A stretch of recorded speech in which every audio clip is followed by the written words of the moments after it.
Oi, oi, oi, oi. Estamos de volta, segundo dia do Encontro Nacional Absolar 22. Espero que vocês tenham se divertido, descansado um pouquinho agora aqui no COF para a gente iniciar mais um painel excelente. Queria dar só um recado. Vocês que se inscreveram para a rodada de negócios que a gente vai ter daqui a pouco, na verdade, na parte da tarde, é às 15 horas, nas salas Verde e Havana, aqui no piso de cima. Eu relembro vocês no final, tá? Não percam, 15 horas, nas salas Verde e Havana, para quem se inscreveu na rodada de negócios. Olha, a gente está com o evento acontecendo tanto aqui na plenária grande quanto no auditório menor, mas para você que está em casa e para vocês também que quiserem acompanhar também os outros debates, fiquem tranquilos porque os 2 dias do Encontro Nacional ficarão gravados e disponíveis no canal Fala Absolar no YouTube. Tá? Então agora a gente vai voltar com um vídeo com algumas mensagens dos nossos parceiros.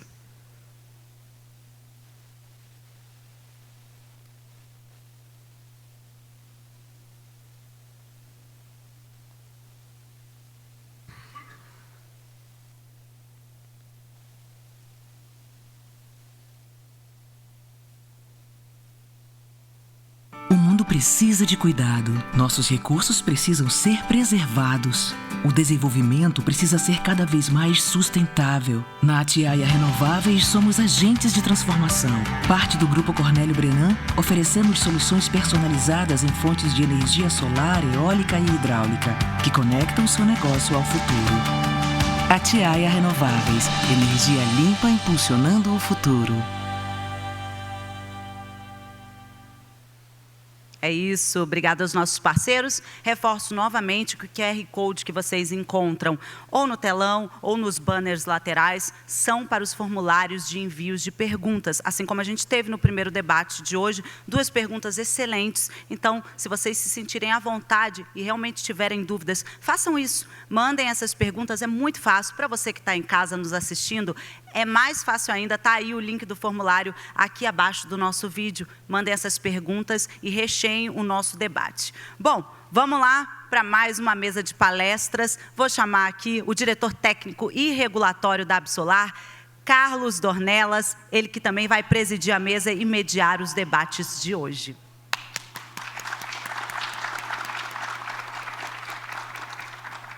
Carlos, bom dia, tudo bem? Dornelas ocupou posições de liderança em empresas como a CCE, Diferencial Energia, Duck Energy e Cepel Eletrobras ao longo de mais de 25 anos de experiência. Ele possui graduação, mestrado e doutorado em Engenharia Elétrica, MBA e pós-MBA em Gestão Empresarial. É professor de Assuntos Regulatórios e Comercialização no Mackenzie Câmara Brasil, Alemanha, e atua como secretário no Comitê Mercados e Regulação do SIGRE. Agora coordenador. A gente sempre atualiza a bio, né? Às vezes é questão de segundos, né? É isso. Agora eu chamo o diretor da Replace Consultoria, o Carlos Schweppes.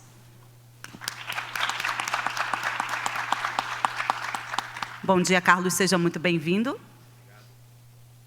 Fica à vontade. O Carlos é engenheiro eletricista, modalidade eletrotécnica da Escola de Engenharia Mauá. Ele tem mais de 30 anos de experiência no mercado de energia, tendo trabalhado em empresas distribuidoras e geradoras de energia. Atualmente é o principal executivo da Replace Consultoria, com expertise no assessoramento das empresas na formulação da política de suprimento de energia, contratação de energia e gerenciamento de riscos. Conta também com experiência em temas regulatórios, contribuindo regularmente nos processos de construção da regulação do mercado brasileiro de energia. Nossa, a gente está começando bem hoje, essa mesa vai ser boa. Então, agora eu convido a diretora de Assuntos Regulatórios e Institucionais da Comerc Energia, Ana Carla Pet. Bom dia, querida. Tudo tudo bem? Seja muito bem-vinda. A Ana, ela tem mais de 20 anos de experiência em regulatório, gestão estratégica de operações, riscos e oportunidades, atuando em cargos executivos do setor de energia e empresas como a Braskem e Odebrecht Energia. Está há mais de 6 anos no grupo Comerc Energia e hoje atua como diretora de assuntos regulatórios e institucionais do grupo. Ela é engenheira química, é advogada, é mestre em engenharia mecânica com pós-graduação em produtos financeiros e gestão de risco e MBA em gestão executiva. As nossas bios, e olha que a gente diminui, tá? Para caber. Essas são as nossas bios. Agora eu convido o sócio do Lefosse Advogados, o Pedro Dante, por favor, venha ao palco.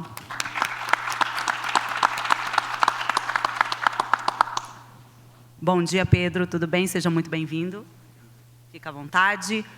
O Pedro possui mais de 20 anos de atuação no setor de energia, concentra sua prática em energia e infraestrutura, atuando em assuntos regulatórios relacionados ao setor. Ele possui ampla experiência em contratos de compra de energia no ACR e ACL, bem como em contencioso judicial e arbitral envolvendo geradoras, comercializadoras, distribuidoras, transmissoras, consumidores livres, órgão regulador e poder concedente. E, por fim, eu convido o diretor de novos negócios e gás natural da Âmbar Energia, Rodrigo Ceni dos Santos. Oi, Rodrigo, bom dia. Tudo bem? Fica à vontade. O Rodrigo começou a sua carreira na Petros, na Fundação Petrobras de Seguridade Social, tendo atuado também na Endesa Geração e com passagens pela Cambridge Energy Research Associates e Nikko Research. Hoje ele atua como diretor de GNL para Toshiba na América Latina e desde 2018 atua na JF, exercendo o cargo de diretor de novos negócios e gás natural da Âmbar Energia. O Rodrigo é formado em administração pública pela FGV, com MBA em finanças pelo IBMEC. Eu dei uma diminuída, tá? É isso, gente. Temos aqui uma mesa grande. Vou deixar com Dornelas agora para tocar esse momento. Deixo também o passador, lembrando que no verdinho vocês passam, tá bom? Muito obrigado, Renata, pela abertura. Muito bom dia a todos que aqui estão nos prestigiando. É sempre um prazer estar com vocês aqui no Encontro Nacional. E também a todos que nos assistem à distância. Já deixo também meu agradecimento aqui pelo acompanhamento do nosso painel. Eu tenho comigo aqui, Renata, um time de primeiríssima qualidade, e isso ficou muito claro pelos pequenos currículos que você leu, né? E o meu desafio é grande aqui em conseguir coordenar esse painel, porque eles têm muito a falar, têm muito a compartilhar, e nós temos pouco tempo, num tema que é realmente bastante desafiador. Eu vou fazer uma breve introdução, mais para que vocês possam saber o que nós vamos apresentar. E se eu descobrir aqui como eu passo... Passa no botão maior verdinho, no de cima. De cima. Aponta para lá. Tá. Isso, perfeito. Exatamente. Obrigado.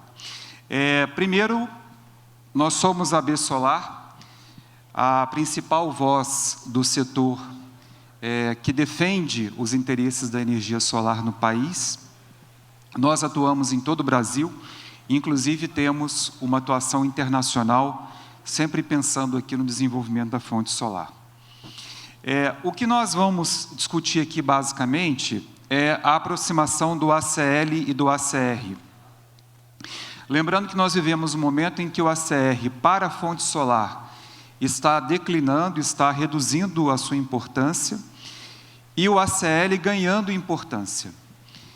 A fonte solar, hoje em dia, é bastante presente no ACL, e nós queremos, inclusive, avançar sobre a baixa tensão.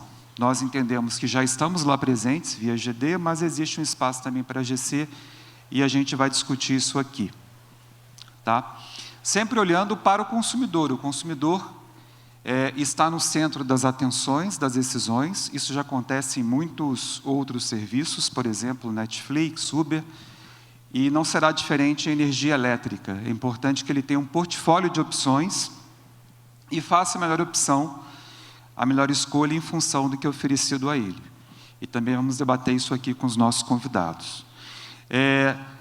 existe um desafio grande aí de aprendizado, de transmissão de conhecimento. Aqui nós temos vários feras que fazem isso muito bem, para que haja essa escolha de uma forma consciente e a favor do consumidor e de nós como clientes finais, né, desses consumidores de energia.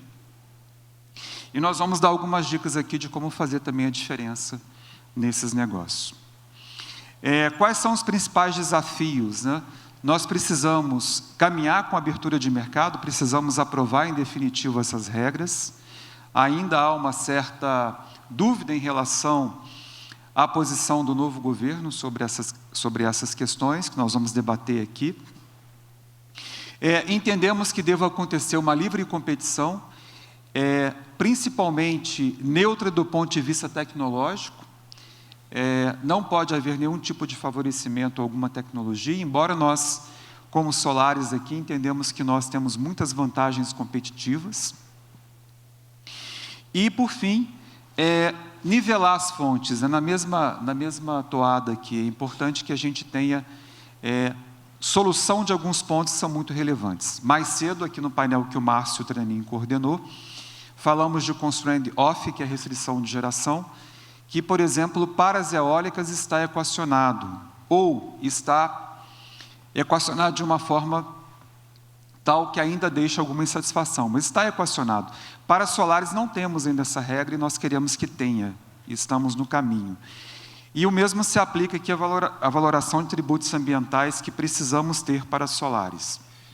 E, por fim, para encerrar a minha fala, aqui, sugestivamente, a parte em amarelo diz respeito à participação da solar, que está cada vez maior no ACL, né? O ACR já foi o ambiente principal da solar lá no passado, foi que alavancou o desenvolvimento da fonte, mas hoje, cada vez mais, a gente vê a fonte solar com uma participação expressiva no ACL, no ambiente livre, e nós queremos cada vez mais conquistar esse ambiente. Bem, por fim, aqui um convite para vocês visitarem o nosso site, né? E se associarem, caso ainda não sejam associados, né? É sempre um prazer ter vocês conosco aqui na AB Solar. Eu vou começar aqui Olha, o nosso primeiro convidado é o Schweppes, mas você fica à vontade para que a ordem... Eu vou inverter um pouquinho. Você vai inverter? Só para contrariar. Claro! Quem que você quer primeiro? A Ana. Sem dúvida, a Ana. Né? Não é verdade? Sem dúvida. Por favor. A Ana merece começar. E nós combinamos aqui presente. Uma fala. E a ordem, Renata, vai ser a Ana, o Schweppes, depois o Pedrão e, por fim, o Rodrigo. Perfeito. Tá bom? Perfeito. Em função dos conteúdos que nós combinamos assim. Tá bom? Ótimo. Bom, então, bom dia a toda a audiência, bom dia, Dornelas, bom dia aos meus colegas painelistas. E agradeço o convite da AB Solar para compor esse painel. Bom, já então entrando, né, no tema do painel, que é como aproximar, né, o seu negócio dos dois ambientes, né, do ACL e do ACR, eu faço uma breve apresentação do Grupo Comerc Energia, onde eu trabalho, que é uma plataforma provedora de soluções, produtos e serviços para os dois ambientes, seja para o ACR ou para o ACL, e pautado aí no conceito dos 3 Ds, que é descarbonização, digitalização e descentralização, né? Passando aí por soluções de geração centralizada em solar, geração distribuída, comercialização de energia, gestão, enfim, uma gama de produtos e serviços. Opa! Bom, hoje a gente vive a era, né, do foco no consumidor, do foco do cliente, em que os desenvolvedores de negócios, né, buscam, então, solucionar essas demandas que os clientes trazem, solucionar as dores que esses clientes têm.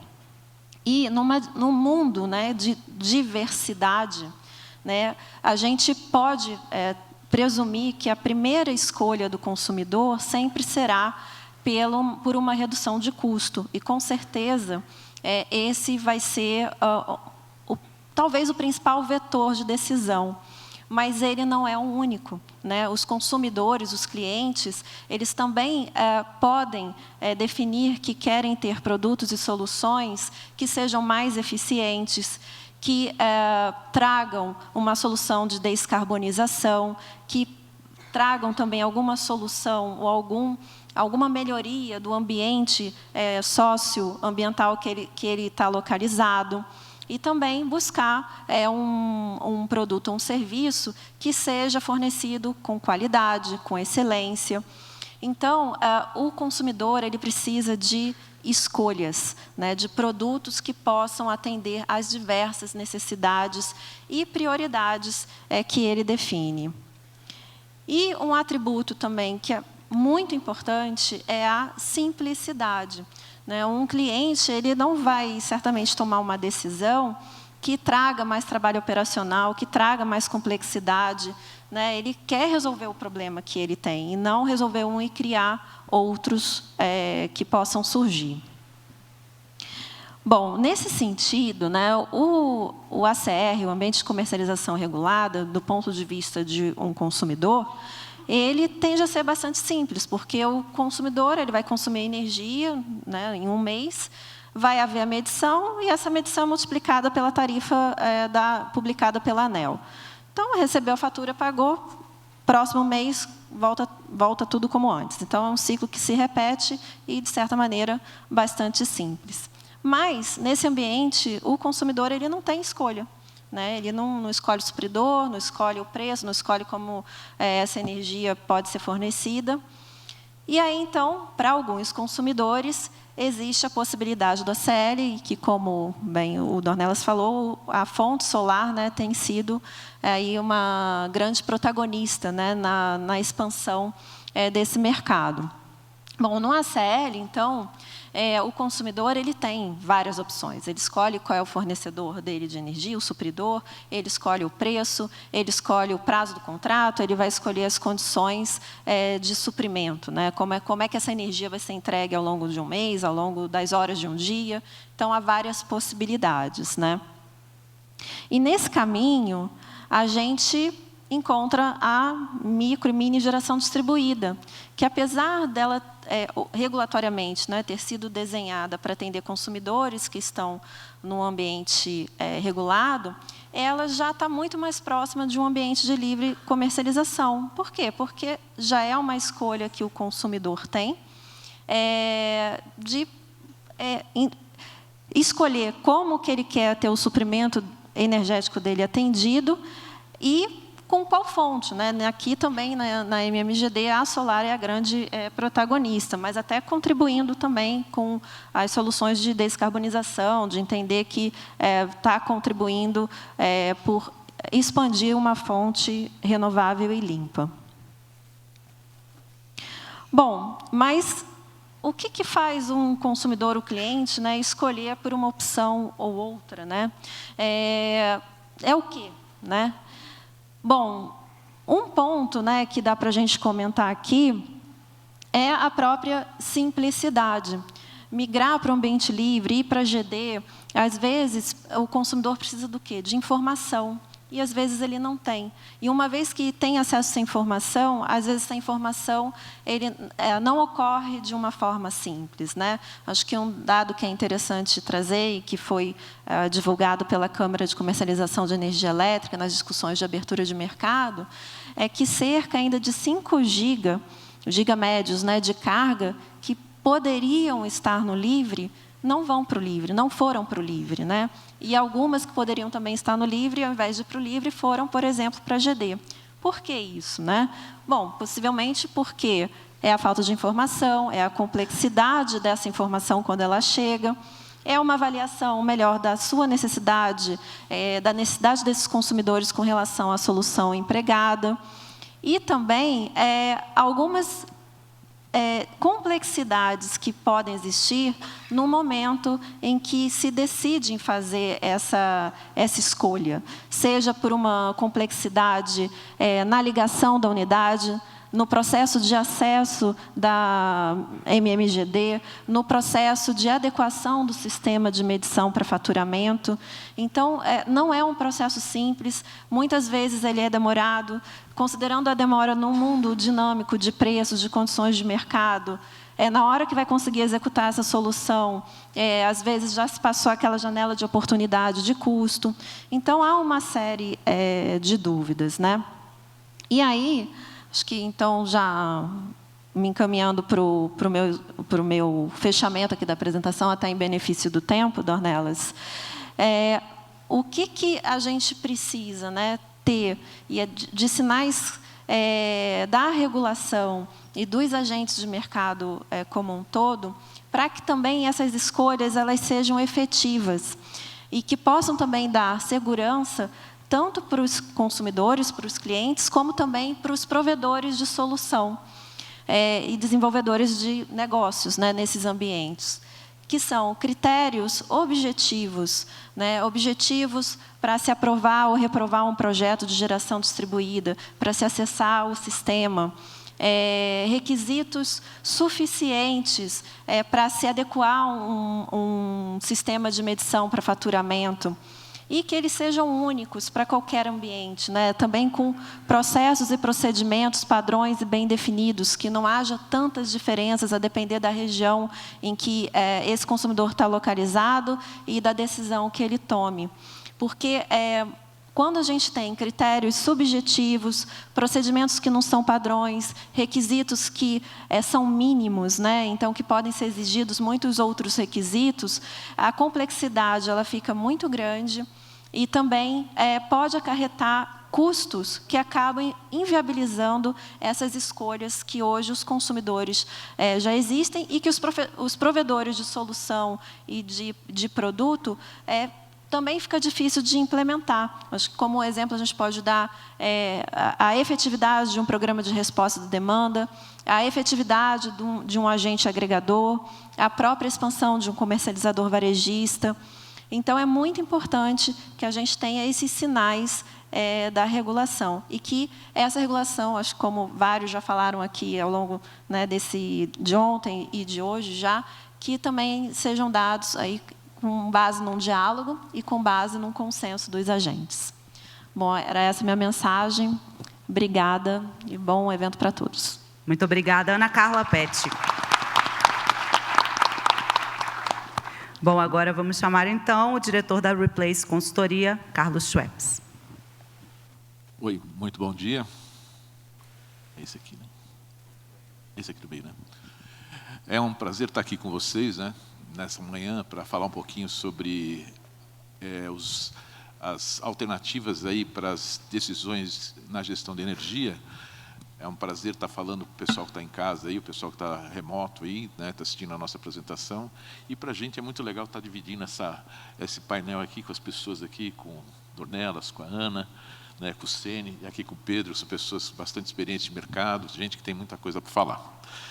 Bom, nós vamos focar muito a nossa apresentação falando um pouquinho do lado do consumidor, né? A Replace é uma consultoria muito focada no atendimento dos consumidores e ajudá-los a buscar soluções para suas necessidades de energia. Tá? A gente tem uma posição no mercado aí que é uma posição independente, né? A gente não tem aí nenhuma participação de outros agentes de geração ou de comercialização ou provedor de soluções de mercado, que nos colocam na posição de ajudar a tomar as decisões mais adequadas para cada unidade de consumidor e para cada tipo de negócio, né? Nós temos mais de 30 anos de mercado aí e nós somos muito focados nesses desafios do mercado de energia, né?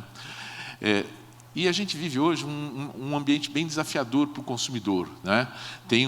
Hoje o consumidor lá está sempre desafiado, sendo o tempo inteiro desafiado na competitividade, buscando a competitividade.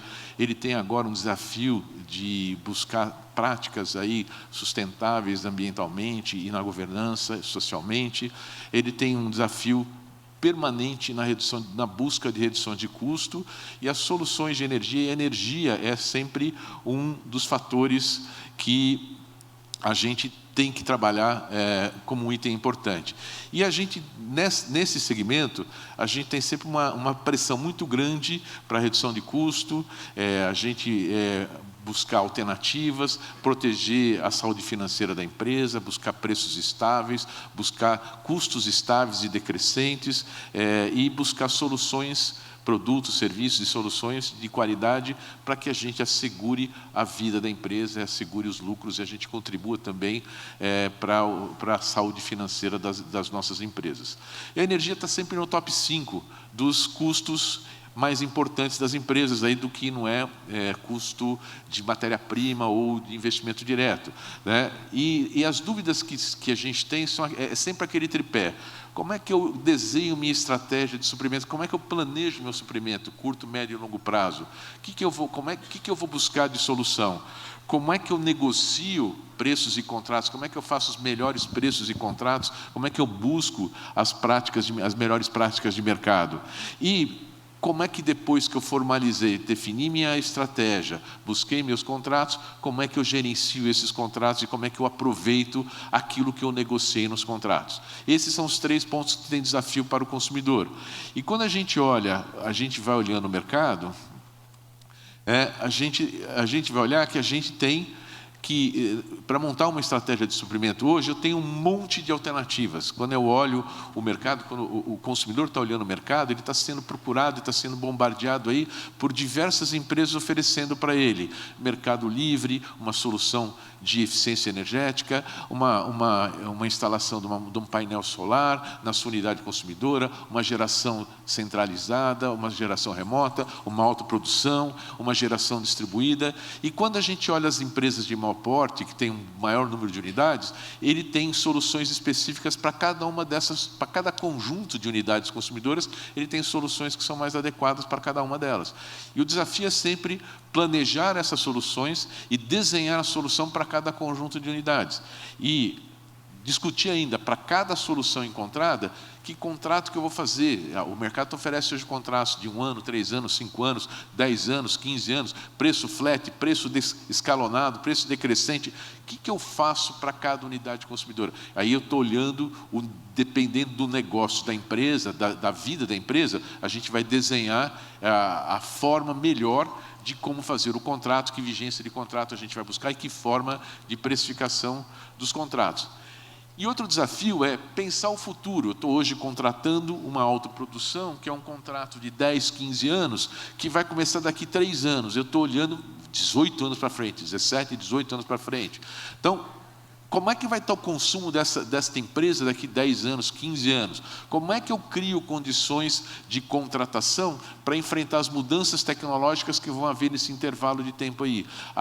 Será que a empresa vai estar com o mesmo patamar de consumo? Vai ter colocado equipamentos mais eficientes? Pode sobrar energia? Então, eu tenho que olhar a definição desta solução, enxergando também no futuro. Então, o contrato de longo prazo requer maior reflexão quanto a essa situação de como é que vai acontecer isso no futuro.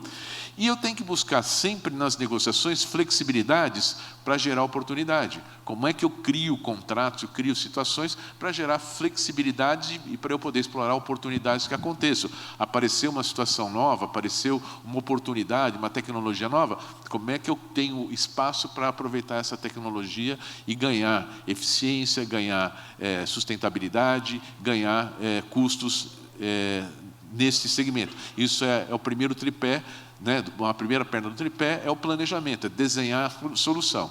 Desenhando a solução, vamos lá buscar a contratação. E aí, a contratação é uma outra arte também que requer bastante cuidado hoje no mercado, porque hoje nós temos desde empresas que estão começando hoje, 2 pessoas, uma comercializadora pequenininha, até empresas que estão solidificadas no mercado, com bastante experiência, uma solução nova que está vindo, que não tem empresas consolidadas ainda, tem grupos pequenos entrando, é um mercado pulverizado. Como é que eu escolho o meu fornecedor? Como é que eu seleciono o meu parceiro? Eu tenho que me preocupar com o parceiro, simplesmente se eu vou fazer um contrato de longo prazo, 10, 15 anos, eu tenho que escolher bem meu parceiro. É um casamento que o divórcio é muito caro. Então, a gente tem que escolher bem saber e escolher os nossos possíveis fornecedores, até para poder fazer um processo de contratação, um bid, alguma coisa assim, né? De escolher aqueles caras que eu posso efetivamente fechar um contrato, porque de repente a melhor proposta é aquela empresa que começou ontem, que tem um profissional só e está oferecendo um negócio que vai ter um faturamento de algumas centenas de milhões de reais. É um risco muito grande para a empresa. Então, já nem coloco ela nesse processo, para evitar um risco de alguém amanhã dizer por que a gente não contratou aquela empresa. Eu tenho que também olhar muito o conflito de interesse. A gente hoje vê assim, as empresas provedoras de serviços e soluções, elas estão se verticalizando, apresentando muitas soluções. Hoje ela já está dentro, muitas estão dentro das empresas fornecendo energia, estão trazendo outras soluções. A gente tem que olhar sempre os conflitos de interesse que possam vir nesta relação e que possam, né, não contribuir para uma melhor tomada de decisão. Hoje, essa realidade é bastante importante, olhar o parceiro e a gente olhar se eventualmente aquela solução não traz um conflito de interesse, um conflito societário, ou tem uma solução um pouco melhor que a gente não está considerando. Tá? Então, e aí a negociação de contratos é uma arte, né? Muita gente aqui, né, eu sou engenheiro, e durante muito tempo a gente nunca deu muita pelota para negociar contrato, aquela parte burocrática, mas o contrato é a vida do nosso negócio. Então, hoje, negociar o contrato é uma arte, e é uma arte onde a gente cria as oportunidades para fazer a gestão deste contrato. Então, hoje, é importante perceber que, quando eu estou com um provedor de serviço, um fornecedor do outro lado, ele é especialista no negócio dele. Nós, do lado de cá, somos especialistas no outro negócio. O cara que fabrica roda, ele é especialista em fabricar roda, ele não é especialista no contrato de energia. Ora, se ele não tiver alguém que ajude ele a negociar bem este contrato de energia, o vendedor de energia vai ter um contrato mais favorável a ele. E é importante a gente olhar com bastante detalhe esses contratos, porque isso a gente está falando de um contrato de energia. Imagina um contrato de autoprodução, um arrendamento, um contrato mais complexo. É importante a gente olhar com bastante atenção esses contratos, porque é onde a gente depois vai, na execução do contrato, é que a gente vai conseguir tirar os melhores custos daquela solução que a gente negociou ali atrás. Então, a negociação do contrato é fundamental para a gente gerar oportunidade na gestão, porque todo contrato depois ele vai passar para a mão de alguém que vai fazer a gestão daquele contrato. Tá? E vai executar o contrato. E aí que começa a nossa jornada de buscar aquele benefício que foi projetado quando a gente planejou e quando a gente executou o contrato. Muitas vezes isso aqui, quem planejou e contratou não é quem vai executar, e o cara que vai executar que sobrou com a batata quente na mão de fazer aquele negócio dar o resultado que foi projetado. Então, para isso é importante que quem vai executar o contrato, primeiro, conheça o contrato. Estude, aprenda a ler o contrato. De novo, a gente como engenheiro não gosta de ler contrato, mas se eu estou gerenciando um contrato que é uma conta de 50 milhões, 100 milhões por ano, 70 milhões por ano, eu tenho que conhecer as vírgulas desse contrato, todas as cláusulas importantes e principalmente as flexibilidades que foram negociadas, entender por que foi negociada aquela flexibilidade. Eu dou um exemplo bastante legal aqui. A gente trabalha com redes de varejo.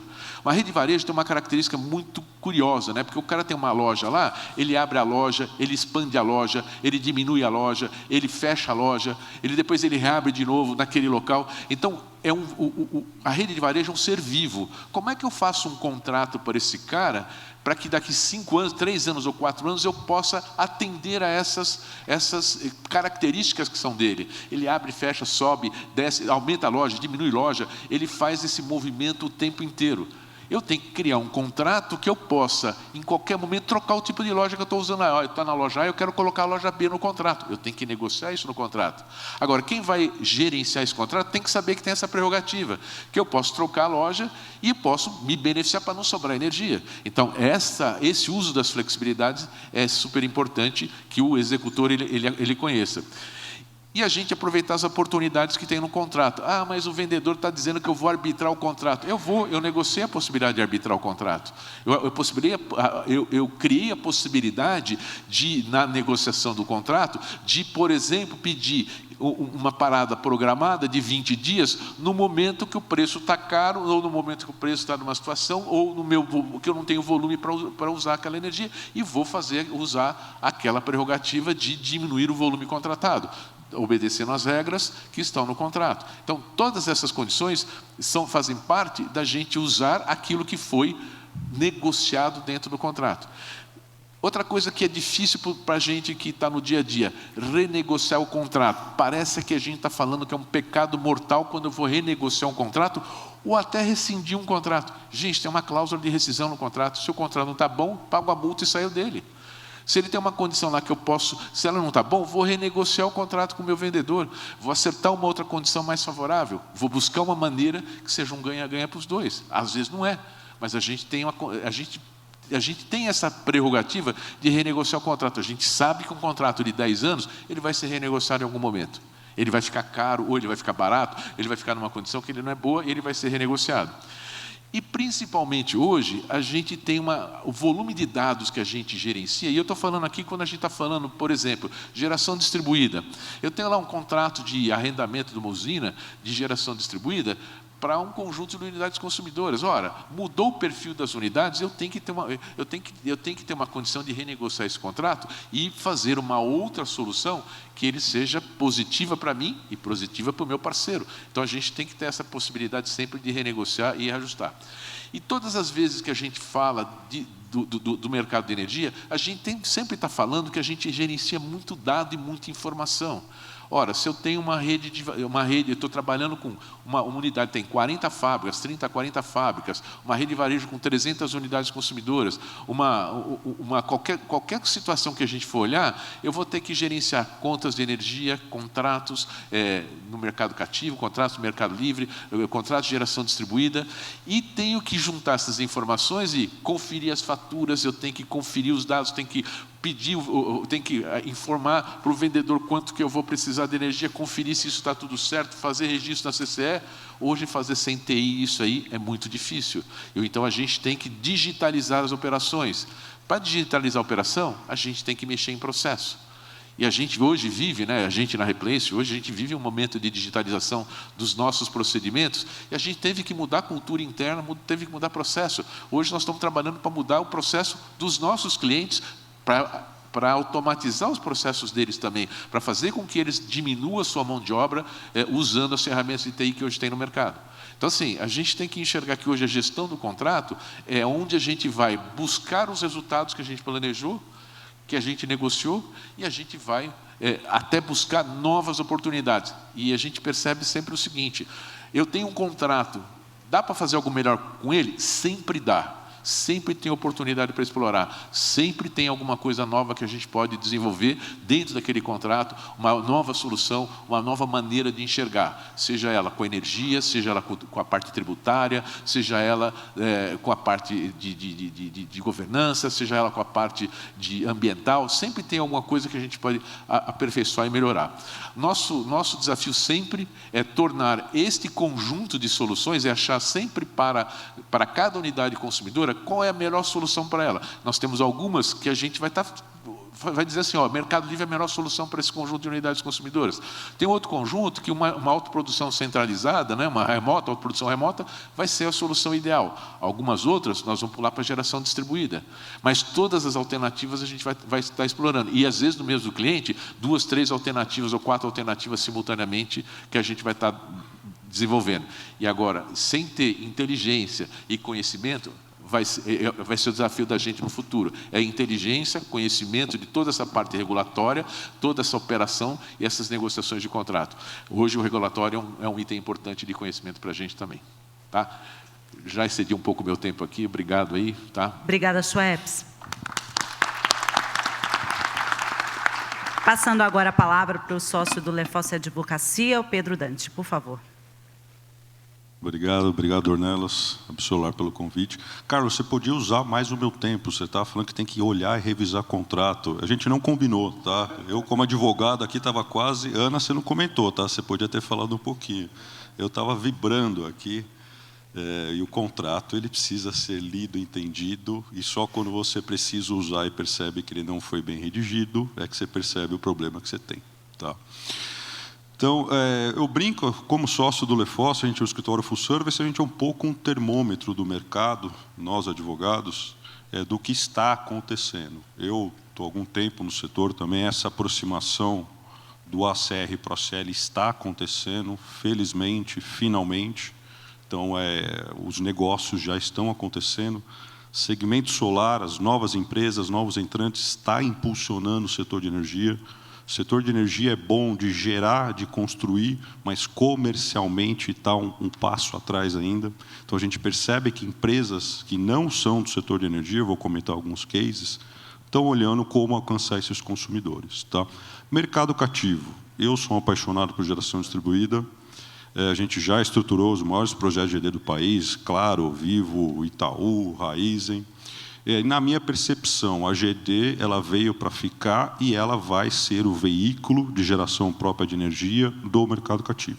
Os milhões de consumidores que vão gerar a sua própria energia, que é a democratização no setor de energia, acontece com o GD. A gente está na fase de estruturar aquelas grandes fazendas solares. A gente percebe que tem usinas, potenciais usinas, e essas usinas não estão cheias de consumidores. Falta o quê? Inteligência, habilidade, prospecção comercial. E é justamente nesse momento que nós, advogados, para a geração distribuída, a gente já conseguiu simplificar esses produtos. Há uma inerente complexidade. Essa geração compartilhada, a gente tem trabalhado com consórcios e associações de energia. Então, sim, vai ter que aderir a um modelo de negócio. E esse consumidor, o grupo B, em que pese o Carlos adorar ler o contrato, às vezes a gente não lê, o advogado não leu todo o contrato, a gente negocia, estou brincando.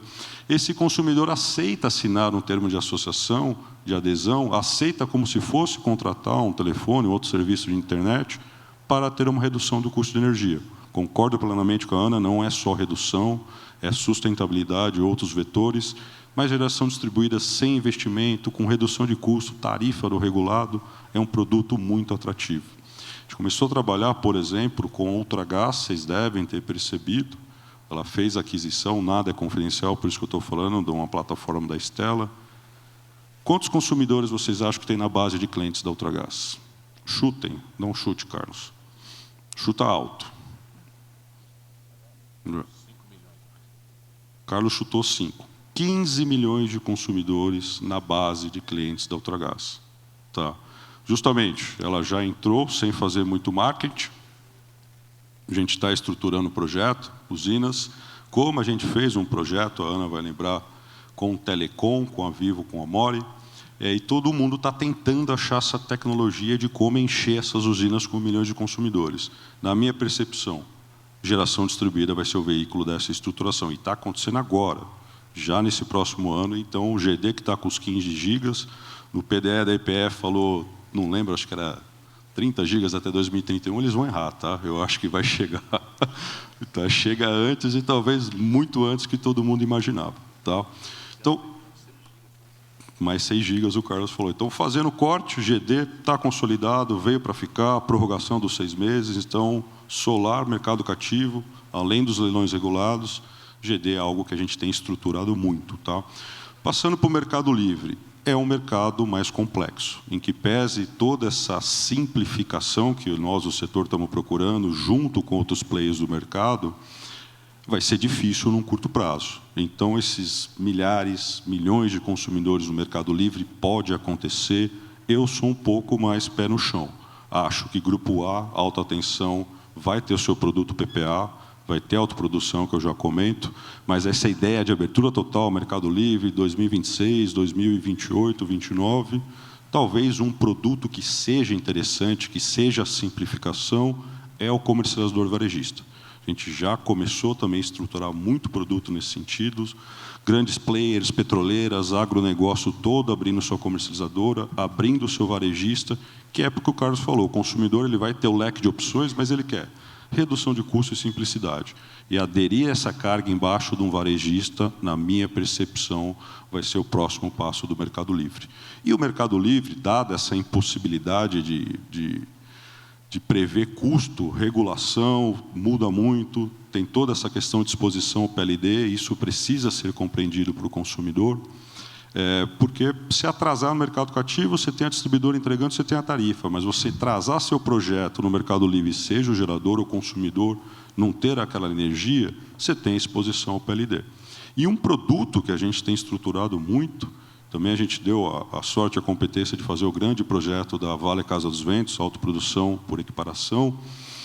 A gente está com dezenas de projetos nesse sentido. Então, ainda grandes consumidores buscando sociedades, investindo na construção de ativos, justamente para ter sustentabilidade e uma redução absurda de encargos setoriais. Há uma janela de oportunidade, toda a discussão do PL 414, mas a gente percebe que agora, com a procrastinação da aprovação da monetização do setor de energia, que deve acontecer nesse próximo ano, todos os grandes consumidores estão procurando ser autoprodutor. A conta fica muito mais barata. Só que há uma complexidade também. A gente estava brincando, os consumidores estão querendo redução de custo, não estão querendo investir, não estão querendo risco, estão querendo um produto que não existe. E nós, consultores, quando a gente explica essa questão, a gente já perde até muito negócio no escritório, porque a gente fala, o que você quer não existe. Tem um PPA, mas ele não te dá redução de encargos. Não, eu quero ser um autoprodutor sem risco. Você vai ter um risco. E é isso que precisa ser entendido. Juridicamente, a gente consegue estruturar um projeto com mitigações de risco, mas há um risco inerente. E o grande desafio nosso de advogados, comercializadores, consultores, é como simplificar esses produtos de autoprodução no Mercado Livre. Então, a gente está sendo muito demandado também em estruturas de arrendamento, estruturas de consórcio. Eu estava brincando com a Ana, é o consórcio com arrendamento da outorga, não é o consórcio de construção das usinas estruturantes, mas está acontecendo também. Tem consumidores, como o Carlos falou, que têm cargas pulverizadas, não conseguem entrar em sociedades, e a gente, como advogado, tem que encaixar determinados produtos, olhando, evidentemente, custo, risco, benefícios, e autoprodução com arrendamento, com consórcios, para o middle market, que a gente fala de consumidores que já estão no mercado livre, ou a gente tem feito muito isso, querem migrar do mercado regulado já para o mercado livre, sendo autoprodutores, é viável estruturar. E isso está acontecendo também. E o grande desafio vai ser como simplificar essa cadeia de contratos, essa estruturação societária, esses impactos tributários, que são muito importantes na tomada de decisão. É possível, não é simples, mas certamente é o próximo passo da abertura do mercado livre. Tá? Então, o mercado cativo GD, na minha percepção, é o que vai impulsionar ainda essa geração própria de energia. E mercado livre, eu apostaria muito na comercialização varejista e apostaria ainda algum tempo até a gente ter uma alteração da legislação em autoprodução de energia. Tá? Advogado falando é chato, tá, Dornelas? Então, eu vou deixar um pouco mais o meu tempo e aí a gente fica aberto para respostas. Tá bom? Obrigado. Obrigada, Pedro Dante. Passamos agora a palavra ao diretor de Negócios e Gás Natural da Âmbar Energia, o Rodrigo Ceni. Boa tarde já, né, a todos. Agora já estamos. Obrigado, Dornelas, pelo convite, a Absolar. É um prazer estar aqui nesse painel aí com todos vocês e poder apresentar um pouco o nosso projeto lá na Âmbar, e que ele está focado mais na parte de geração distribuída, no ACR. Né? A Âmbar ela é uma empresa de energia do grupo JF. A JF é uma holding não financeira, uma das maiores holdings privadas do Brasil. Ela tem como empresas, né, a JBS, que é uma das suas mais importantes empresas, que é a maior empresa de alimento do mundo. Nós temos o Banco Original, temos o PicPay, temos a Eldorado, que é uma produtora de celulose, Canal Rural, e também temos um instituto, que é o Instituto Germinari, que é uma escola que forma, né, líderes para o nosso grupo. Então, temos hoje aqui, até na plateia, 2 representantes aí da escola já começando a se interagir sobre o mercado solar, vão prestar FUVEST agora em janeiro, se Deus quiser vão passar aí, vão estar nesse desafio solar com a gente.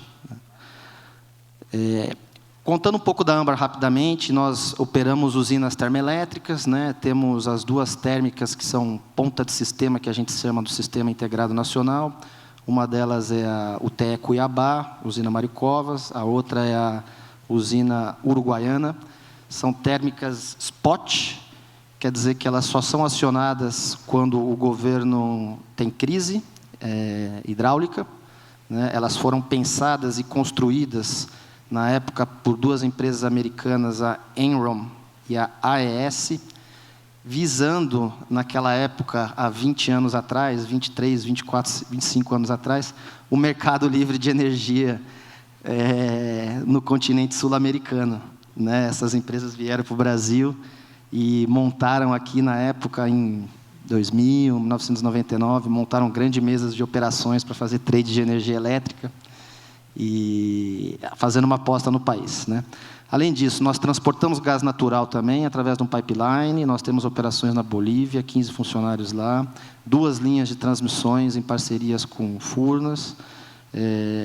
E na questão da geração distribuída, começamos um projeto, há mais ou menos 1 ano e meio atrás, que nasceu de uma demanda, né, de uma das empresas do grupo, a JBS. Ela tinha suas lojas de vender carne, as lojas da Swift, que a gente chama, sendo abertas, né, principalmente aqui no estado de São Paulo, na cidade de São Paulo, e todas elas estavam dentro, né, de concessionárias de energia, sendo clientes pagando tarifa B3, né? E realmente nós sentimos ali que havia uma oportunidade para a Âmbar entrar nesse mercado, para ela aprender e começar a desenvolver os seus projetos. E foi assim que nasceu um pouco do nosso projeto. Hoje a gente já está com praticamente 10 mega instalados de usinas fotovoltaicas, contando com 88 rooftops em operação e 4 usinas que foram construídas aqui no estado de São Paulo. Na área de comercialização de energia também a gente tem atuado com players que estiveram por aqui, com energia renovável, e comercializamos, e entramos também na área de varejista agora, visando exatamente o mercado livre. Isso é um pouco da estrutura nossa, é uma estrutura pequena do meu time, né? Estamos contratando mais 2 pessoas hoje para a parte de operações, né? E um projeto muito democrático, né? Você falar de energia solar não tem quem não gosta, né? Você chega em casa e fala: papai, você trabalha com o quê? Eu trabalho com petróleo e gás. As crianças já olham para você e falam assim: putz. Na hora que você fala: eu trabalho com energia solar, todo mundo: ai, que coisa linda, né? Então, hoje, até de manhã, eu estava, antes de vir para o painel, eu fui treinar logo cedo, 6 horas da manhã, já tinha um solzinho. Você vê que as pessoas ficam ali naquele solzinho, tomando aquele solzinho, para ver se ganham energia para o dia, né? Enfim, pessoal, o nosso portfólio, né, de usinas, a gente já conseguiu aí evitar emissões em torno de 1.300 toneladas de CO2 com esse projeto, né? Hoje já trabalhamos com diversos fornecedores, tanto de módulos como de inversores, e a nossa ideia é estar, até o final do ano que vem, com cerca de 30 mega de GD instalado, né? Para vocês terem uma ideia um pouco da distribuição geográfica desse consumo nosso, né? Nós começamos a fazer o projeto primeiro para atender cerca de 90 lojas da Swift. E quando a gente começou o projeto, a gente não sabia muito bem aonde isso ia parar, né? E eu lembro que, perguntando lá dentro da empresa, falou: mas quantas lojas vão ter da Swift nos próximos anos, né? E a resposta lá dentro: eu ouvi dizer uma conversa aqui que o dono quer botar uma loja em cada McDonald's que tiver, Rodrigo. Eu falei: puxa, deve ter McDonald's para caramba. Então, vamos se planejar para atender essa demanda toda, né? A verdade é que hoje já tem, acho que, cerca de 200 lojas, e nós começamos atendendo a demanda dessas primeiras 90 lojas, que depois viraram 200, né? Então, você vê que tem aí no estado de São Paulo lojas que consomem até 10 megawatt-hora por mês, e outras consomem um pouco mais, consomem 30 por aí. Na cidade de São Paulo mesmo, né, nós temos inúmeras lojas que, aqui mostrando também um mapa aí da Baixada, né? A gente tem lojas também na Baixada, né? O desafio, conforme já comentado aqui por alguns dos meus colegas, é você trabalhar com diversas distribuidoras diferentes, né? Então, são stakeholders diferentes, as pessoas com quem você fala, com quem você interage, os padrões são diferentes de projeto, o tempo de espera de resposta de quando você tem uma usina pronta, protocola toda a documentação e aguarda, né, o que a gente chama de energização, varia também de distribuidora para distribuidora. Então, está sendo um aprendizado muito grande para a gente, né? Nós procuramos trabalhar com um modelo de autoconsumo e também a geração, né, sobre a própria carga, que a gente chama, né? Então, muitas daquelas lojas onde era possível a gente instalar sistemas solares no teto delas foram feitas, né? Teve toda uma discussão muito grande em questão de carga do telhado, a operação do dia a dia mesmo, de, né, como as lojas funcionavam, e elas vendem muito no fim de semana, feriado, a gente não podia entrar para fazer operações nessas épocas, né? Então tivemos que ter toda uma estratégia logística, né, para conseguir desenvolver o projeto, né? Eu mostrei um pouco da carga, e isso aqui já são alguns dos telhados, né? Então, vocês veem que a gente tem, hoje, inúmeros telhados gerando geração distribuída na cidade de São Paulo, né, que variam aí de potências pequenas, entre 15 kW-pico até 45. Quando a gente começou a fazer o projeto, a gente meio que foi fazendo. E com pouco planejamento, depois a gente foi se planejando cada vez mais e fomos adotando alguns critérios também, né, para não colocar sistemas muito pequenos, muito antieconômicos, que gerassem um capex muito alto por quilowatt instalado, e depois de alguns meses de projetos nós estabelecemos que deveria ter uma potência mínima, um yield mínimo de geração, cada um desses rooftops, né, até para preservar o retorno do investimento nosso, no caso Âmbar, né? Então, esses são alguns dos projetos por distribuidoras,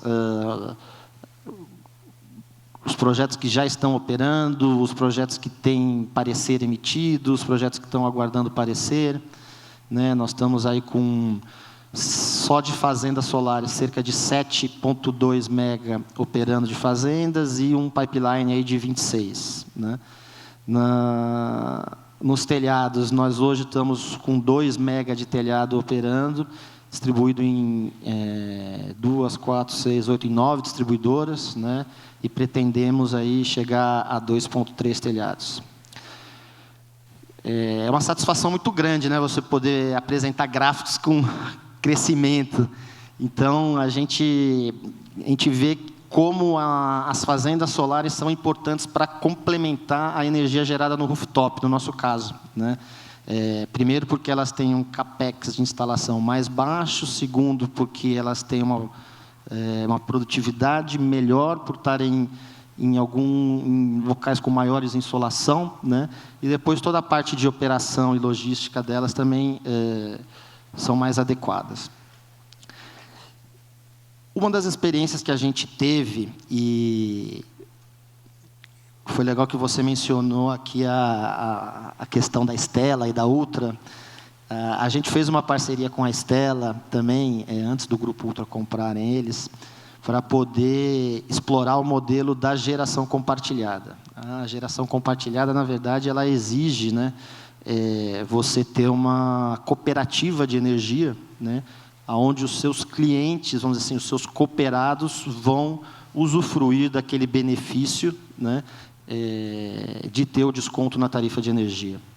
Então, quando a gente viabilizou uma das nossas usinas fotovoltaicas, a gente pensou nesse modelo e a gente testou esse modelo. Esse não era um modelo que estava...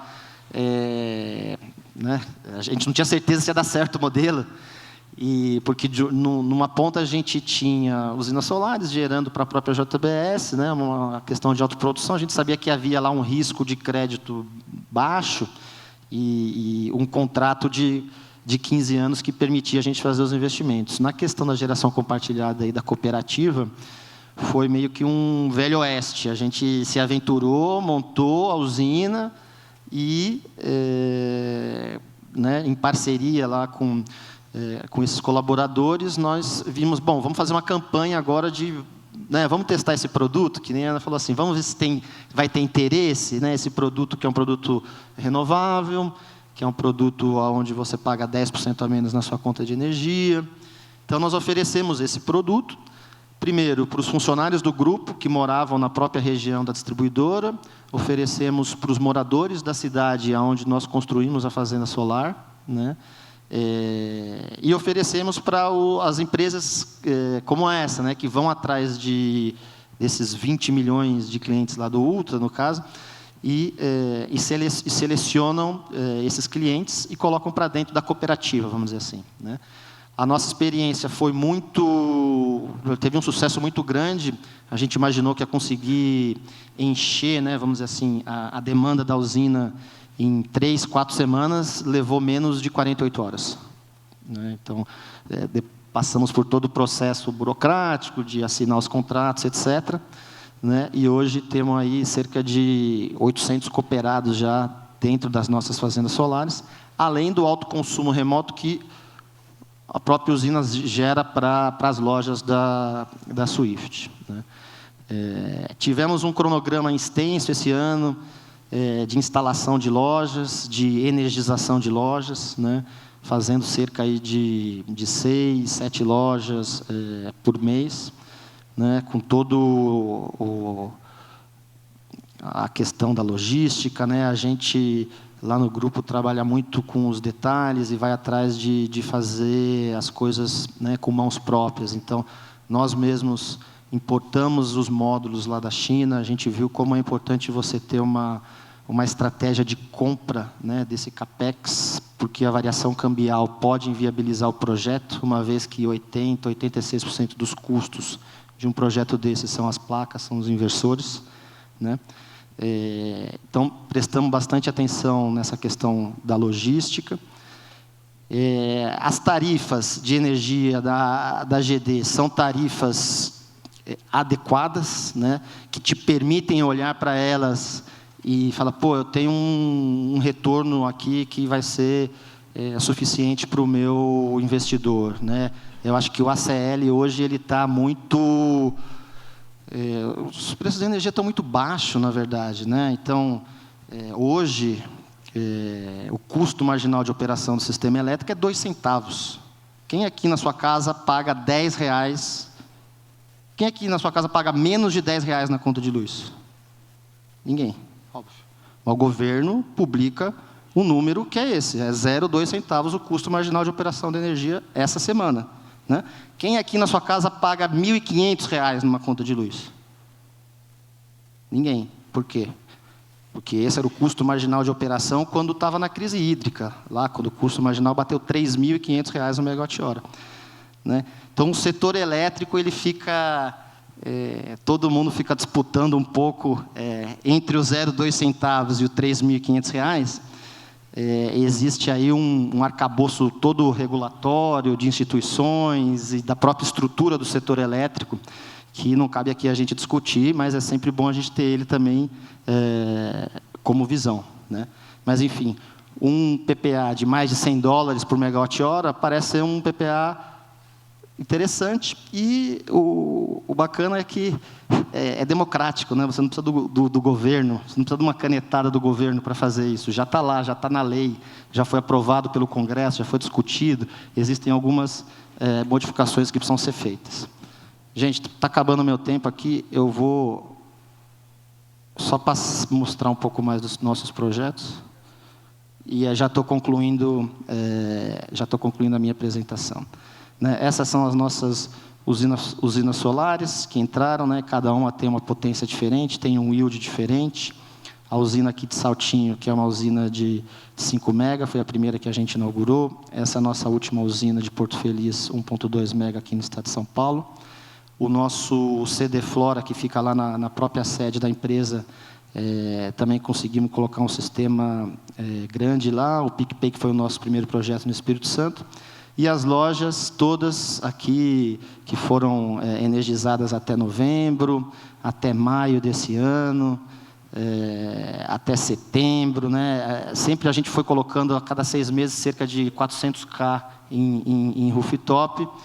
E, bom, permitiu a gente ter nossos aumentos de gerações muito expressivos. Né? Rapidamente só, a gente acompanha também a operação de cada uma dessas UFVs. O que está em laranja é o que tem falha de comunicação, o que está em vermelho é o que teve perda de geração, perda de receita, o que para nós impacta no bolso. E E o nosso projeto é chegar no ano que vem triplicando um pouco dos esforços que nós fizemos esse ano. Queria agradecer mais uma vez e colocar à disposição aqui a todo mundo. Muito obrigado. Rodrigo Ceni. Dornelas, vamos então iniciar o nosso debate. Fica à vontade. Se chegarem perguntas, acredito que chegam no seu celular ou no meu, e a gente vai colocando. Sim, Renata. Nós temos quanto tempo? Olha, aproximadamente 20 minutos. Tá. Esse é o ideal. Se a gente tiver alguma pergunta muito boa, a gente passa um pouquinho. Perfeito. E aí o almoço fica um pouco menor, mas acho que vale a pena, porque a gente está tendo um momento muito especial aqui, como já tivemos no debate anterior. Sim, um painel muito rico em que nós escolhemos as pessoas a dedo e os temas são muito complementares. A Ana trouxe uma visão aqui mais de provedora de serviço, mas sem deixar de lado o consumidor. O Schweppes apresentou a visão do consumidor, né, até porque você lida bastante com eles há um bom tempo. O Pedro aqui como nosso representante da advocacia, olhando para a parte mais regulatória e jurídica, chamando a atenção para os contratos, né, que são muito importantes. E, por fim, aqui uma visão mais prática do Rodrigo, que é a experiência das lojas Swift, né? Eu tenho lá perto da minha casa uma delas, inclusive, que eu sou cliente. Então, é bom saber que em cima tem um rooftop lá, né? um telhado solar, né? Muito interessante. Eu vou começar com uma pergunta aqui que foi feita, mas mais voltada para a autoprodução, que eu vou direcionar para a Ana e para o Pedro, inicialmente. É uma pergunta do Vitor, da Fiesp, e ele gostaria de saber se vai ter algum retrocesso para a autoprodução, que foi mencionado aqui como sendo uma das opções, né? Com a possível votação do PL 414. Hoje nós sabemos que é pouco possível que aconteça, ainda em 22, nós estamos praticamente no fim do ano, né? E mesmo no começo do próximo ano, com o governo de transição, é bem provável que eles queiram rediscutir os termos do PL 414, que é o chamado PL da modernização do setor. Mas, de todo modo, o Vitor gostaria de ouvir a opinião de vocês em relação a isso, se haverá algum retrocesso, olhando aqui para classificação e pagamento de encargos. Ana, se você puder começar, depois o Pedro complementa. E para vocês dois eu tenho outras perguntas. Bom, na redação, que não foi oficial, né, do PL 414, lá de fevereiro, então, realmente, estava disposta, né, dispostos artigos que trariam retrocesso para a autoprodução, né, limitaria bastante essa opção, né, que consumidores têm, né, basicamente limitando aí a autoprodução a uma geração que está localizada no mesmo sítio, né, no mesmo terreno em que a unidade consumidora que vai consumir essa energia está. Eu acho que a grande questão aqui é essa questão de subsídios, de mais consumidores que optam, né, pela autoprodução para ter um benefício de custo em relação principalmente ao pagamento dos encargos setoriais, que são relevantes, embora, como eu comentei na minha apresentação, muitos desses consumidores também optam porque querem comprar e investir, né, em energia renovável, né, também tem esse sentido.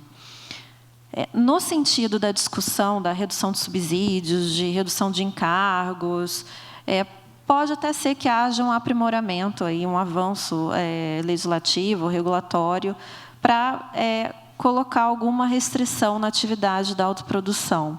Mas nos debates que, então, vêm sendo tidos, né, com parlamentares, enfim, dentro das próprias associações, principalmente preservar arranjos que hoje são permitidos e que eles devem ser assegurados, né? Eles devem ser mantidos. Então, não pode haver uma insegurança jurídica de inviabilizar acordos que já estão em andamento, que pela característica do negócio, às vezes ele vai se maturar em 2, 3 anos, né, casando aí com a entrada em operação comercial dos parques.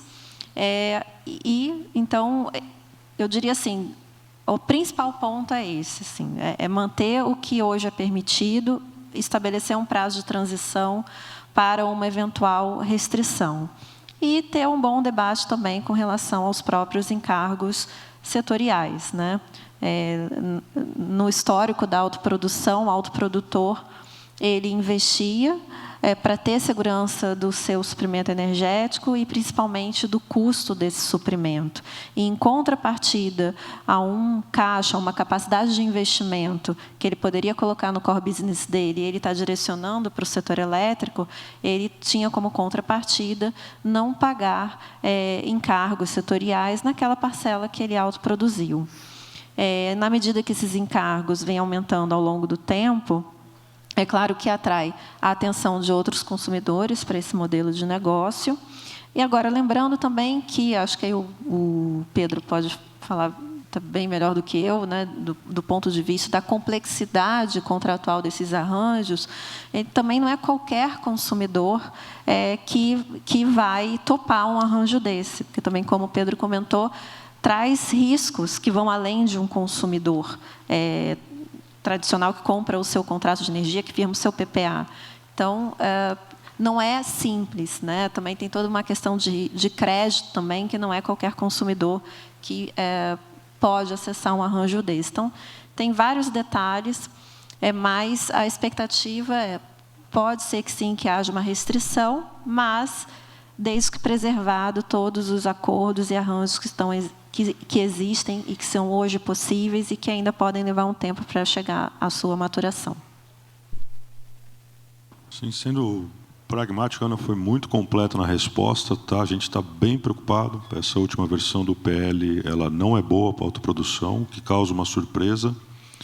E o que a gente espera é bom senso, como a Ana comentou. A regra do jogo pode mudar, desde que tenha uma transição. Então, essa última versão olha muito a autoprodução por equiparação, que são esses grandes projetos que o mercado tem estruturado. A tendência só que a autoprodução local tenha a redução total dos encargos. E a gente sabe que não tem local para construir usina dentro do próprio sítio do consumidor. Então, é bem preocupante. Concordo, Ana, que talvez tenha que ter uma racionalização, mas esses projetos estão sendo estruturados com uma foto. A legislação permite. A lei pode mudar, evoluir, sem sombra de dúvida.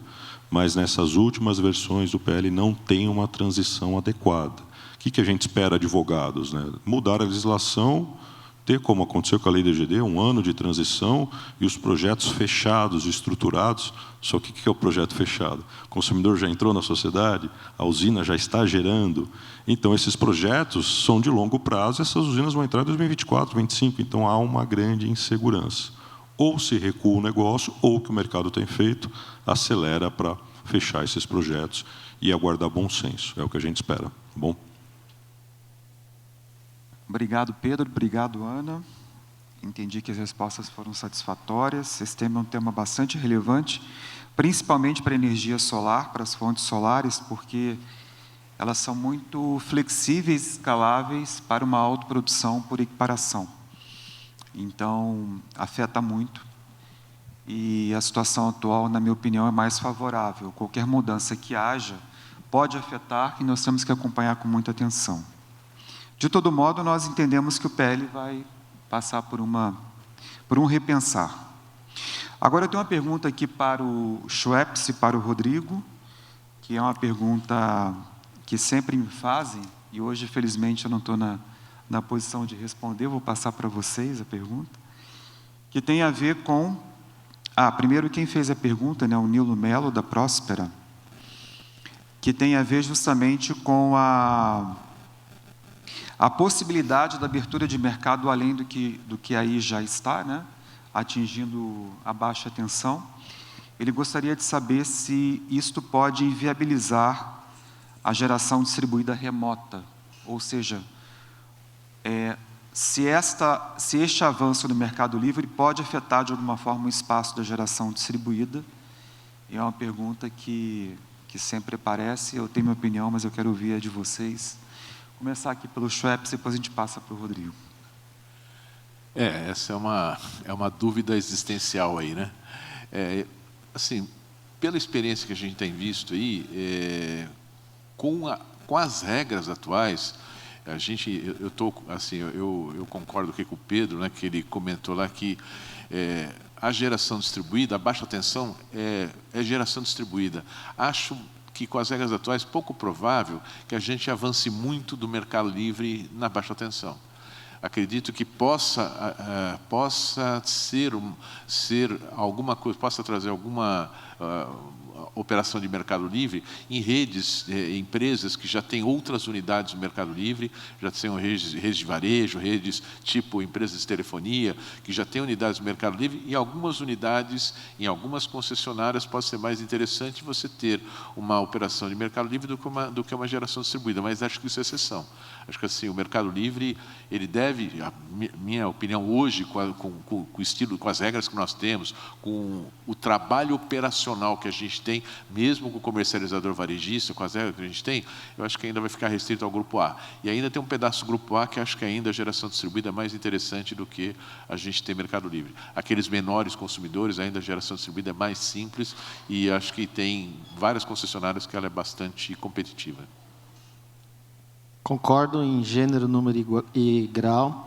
E digo mais, eu acho que toda a parte de contabilização dessa energia, né, que vai ficar a cargo da CCE, tá, para o comércio varejista aí de alta, baixa tensão, para mim não está claro se a CCE tem hoje a capacidade para atender a explosão que vai ser de consumidores. Então, vai ter um fluxo de processo. A CCE é um órgão, né, meio que público, precisa contratar gente, precisa ter orçamento, ou se não, tira da CCE, passa para um player privado. O setor elétrico, ele é um setor, né, ele é o indutor de todos os setores, né? Sem a energia, você não produz, né? Você não... a gente estuda muito os casos onde o preço da energia é muito alto e que vale a pena para o industrial fazer, desligar a fábrica dele e vender energia.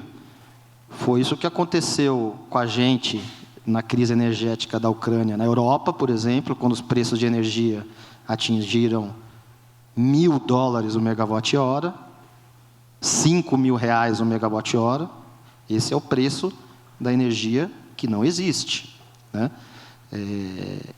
Então, vai ter, com certeza, esse desafio, mas concordo, acho que vai ser... não vai inviabilizar a geração distribuída de baixa tensão de forma alguma. O que vai fazer só vai aumentar, talvez um aumento de custos, né? Porque você vai ter uma demanda tão grande por empresas EPCistas, instaladores, treinamento, a mão de obra num mercado em ascensão, num mercado muito demandado, é sempre uma fonte de preocupação para os investidores, né? Obrigado, Schweppes. Obrigado, Rodrigo.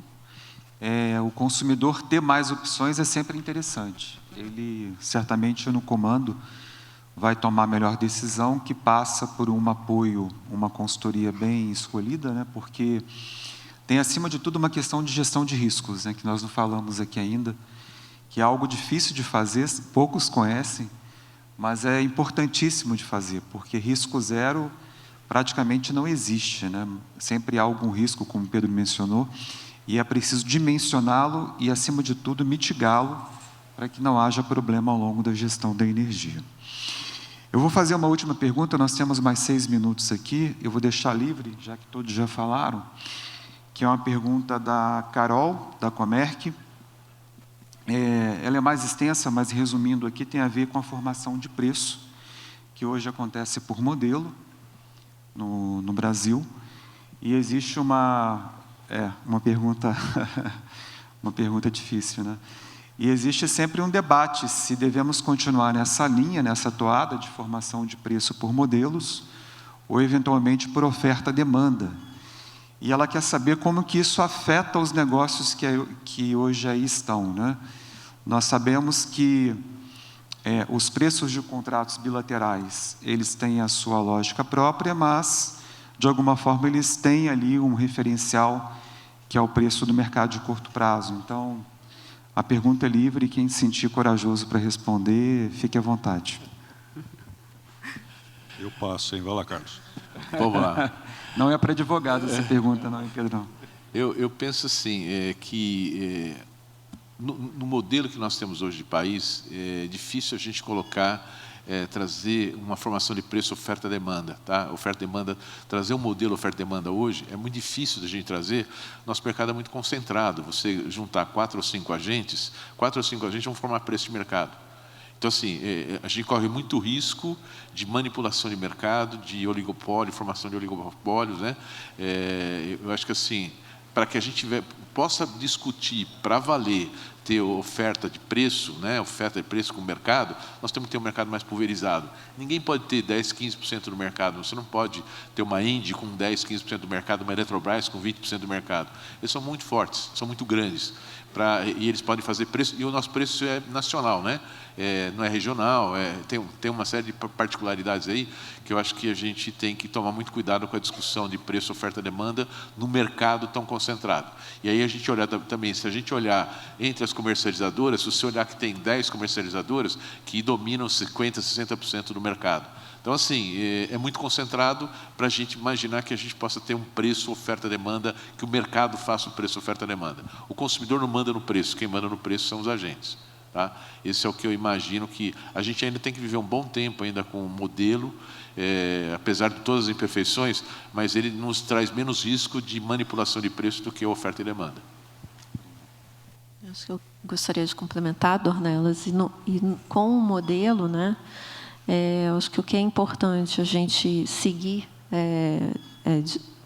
debatendo, né, no setor é a melhora da representatividade, né, de oferta e demanda, ser um modelo, né, mais próximo, né, do que é a realidade do sistema operativa, e também os termos da governança, né, de como são tratados e alterados os dados de entrada, como é feita a projeção de demanda, né? A gente fala muito da oferta, mas a demanda ainda tem muita dificuldade, né, para os agentes entenderem, né, como que vai ser projetado, qual vai ser apesar de ter as revisões quadrimestrais, mas de como que é tratado esse dado de entrada. Então, acho que o que é muito importante a gente seguir conversando é na governança, no cronograma, né, dessas alterações, e que possa dar a transparência e a reprodutibilidade para todos os agentes que estão aí atuando no mercado.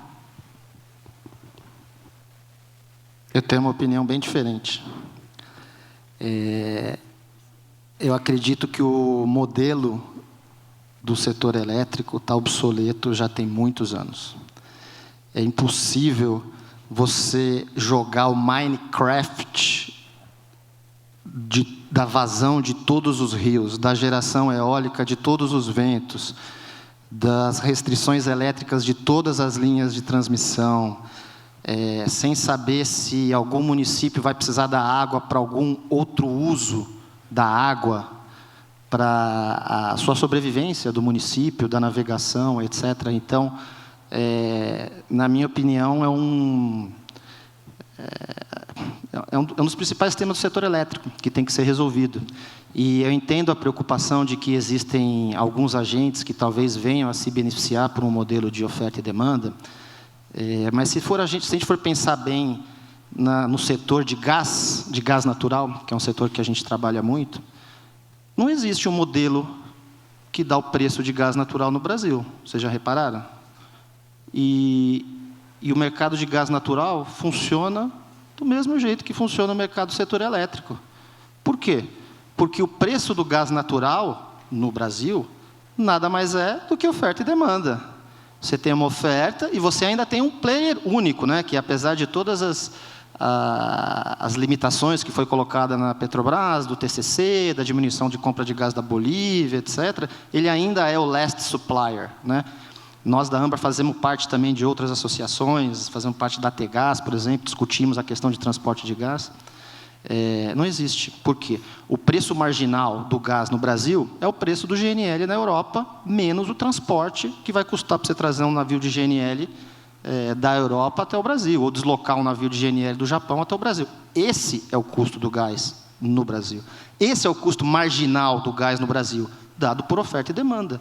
Por que que o custo marginal de energia elétrica é 6 centavos hoje, essa semana, sendo que eu pago R$700 na minha casa? Me explica.